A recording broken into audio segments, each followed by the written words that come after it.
special report. Here is Tom Brokaw. In Waco, Texas, the FBI has moved to a new and more active stage in an attempt to break up the siege at the cult that is led by David Koresh. This is the 51st day. Today, an assault weapon, an armored vehicle, began punching holes in the Waco compound. As you can see there, no shots were fired by the FBI, but they took 200 rounds in return fire. But so far, there have been no injuries.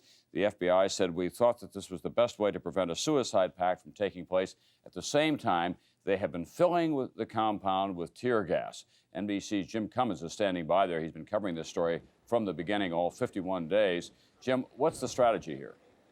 The strategy, Tom, was that in the beginning, at 5:55 Central Time this morning, the FBI called in and said they were going to start putting tear gas in the buildings and asked everyone to come out. Steve Schneider, an aide to David Koresh, hung up the phone, slammed the phone down, threw it out the window.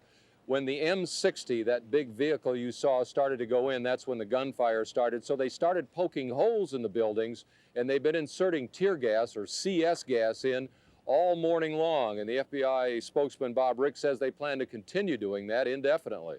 No thought about assaulting the place, sending in people?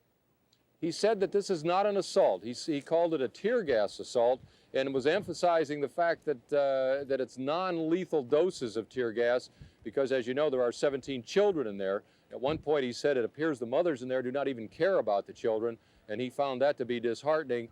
The objective here by the FBI, Tom, is to put as much tear gas into as many places, because for the first time today,